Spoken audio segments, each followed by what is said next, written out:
माँ काली, आदिशक्ति जगदम्बा, माँ दुर्गा का एक भयानक और विकराल रूप है। राक्षसों के नाश के लिए माँ भगवती जगदम्बा ने यह रूप धारण किया। वह कहती है, जब जब पृथ्वी पर दुष्टों का अत्याचार बहुत बढ़ जाता है और सज्जनों को बताया जाता है, तब तब मैं असुरों के संहार के लिए और सज्जनों के उपकार के लिए अवतरित होती हूँ। ब्रह्मा जी और शंकर भगवान से वरदान पाकर राक्षसों का आतंक बहुत बढ़ जाता है। फिर वह सज्जनों को, साधु संतों को और देवताओं को परेशान करने लगते हैं। प्रकृति के नियमों के खिलाफ आचरण करते हैं और हर तरफ अत्याचार करने लगते हैं। राक्षसों के विनाश और सज्जनों के संरक्षण के लिए भगवान विष्णु अलग अलग रूप में इन दुष्ट राक्षसों का नाश करके धर्म की पुनः स्थापना करते हैं। देवी भगवत पुराण कथा के अनुसार शुंभ निशुंभ नाम के दैत्य ब्रह्मा जी से वरदान पाकर देवताओं को परेशान करने लगे। वह और उसके सभी राक्षस गण सज्जनों को और देवताओं को परेशान करना शुरू कर देते हैं। तब सब देवताओं ने ब्रह्मा जी से उन राक्षसों से मुक्ति का उपाय पूछा, तो ब्रह्मा जी ने राक्षसों से बचने के लिए उपाय बताया। हे परम पिता, शुंभ निशुंभ और उसके राक्षसों का अत्याचार बहुत बढ़ गया है। इससे बचने के लिए क्या उपाय है? हे देवेंद्र, शुंभ निशुंभ और उसके राक्षसों से बचने के लिए तुम लोगों को आदि शक्ति माँ जगदम्बा की शरण में जाना पड़ेगा। इसलिए तुम लोग भगवान भोलेनाथ के पास जाओ, वही तुम्हारी सहायता करेंगे। इसके बाद देवताओं ने शंकर भगवान से प्रार्थना की।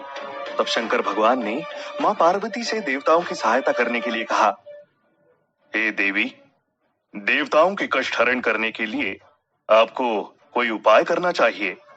जैसी आपकी इच्छा। माँ पार्वती को आदिशक्ति जगदम्बा भी कहा जाता है। उन्होंने अपने ही स्वरूप से एक नई शक्ति को पैदा किया, जिनका स्वरूप बहुत ही विकराल था। ऐसा लग रहा था कि जैसे वह सारी सृष्टि को नष्ट कर डालेंगी। उन्होंने राक्षसों का नाश करना शुरू कर दिया।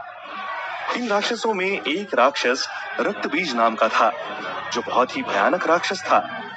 उसके शरीर से रक्त की जितनी भी बूंदें जमीन पर गिरती थी, उतने ही रक्तबीज से उसी की तरह के राक्षस और पैदा हो जाते थे। देवता लोग यह देखकर परेशान हो गए कि इस तरीके से तो रक्तबीज का नाश नहीं हो सकता है, क्योंकि रक्तबीज राक्षस को ब्रह्मा जी का वरदान था कि उसके शरीर से जितनी बूंदें खून की जमीन पर गिरेंगी, उतने ही रक्तबीज और उत्पन्न हो जाएंगे। इसलिए देवताओं ने माँ जगदम्बा से प्रार्थना की कि इस रक्तबीज का नाश करने के लिए वह कुछ उपाय करे। हे माँ, इस रक्तबीज राक्षस का विनाश शीघ्र कीजिए, नहीं तो यह संपूर्ण सृष्टि को ही खत्म कर देगा। तब माँ जगदम्बा ने अपना एक दूसरा रूप माँ काली के रूप में एक विकराल रूप बनाया। यह विकराल रूप देखकर देवता लोग डर गए। फिर माँ काली ने अपनी जीभ को इतना बड़ा किया कि जहाँ पर माँ जगदम्बा राक्षसों का विनाश कर रही थी, उस पूरे क्षेत्र में उनकी जीभ फैल गई।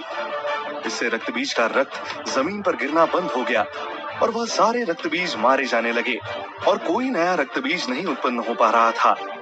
अंतिम रक्तबीज का भी माँ काली ने नाश कर दिया। इसके बाद माता काली गुस्से में अपना विकराल रूप लिए त्रिलोक में घूमने लगी।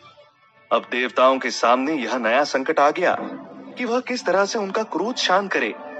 तब उन्होंने भगवान भोलेनाथ से प्रार्थना की, हे भगवान भोलेनाथ, आप माँ काली के क्रोध को शांत करिए, क्योंकि तीनों लोक में आपके सिवाय और कोई नहीं जो माँ काली के क्रोध को शांत कर सके।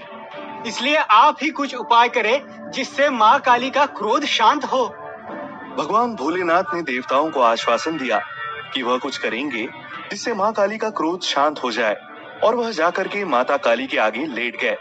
जब माँ काली का भगवान शंकर के सीने पर पैर पड़ा, तो वह भगवान भोलेनाथ के स्पर्श से डर गईं और उनकी जीभ डर के मारे बाहर निकल गई। उनका सारा क्रोध दूर हो गया और उनके अंदर ममता और पश्चाताप की भावना प्रकट हो गई। उन्होंने भगवान भोलेनाथ से बहुत ही विनती की, क्षमा याचना की। इस प्रकार वह अपने विकराल रूप से शांत रूप में आकर के वापस पार्वती के रूप में वापस आ गई।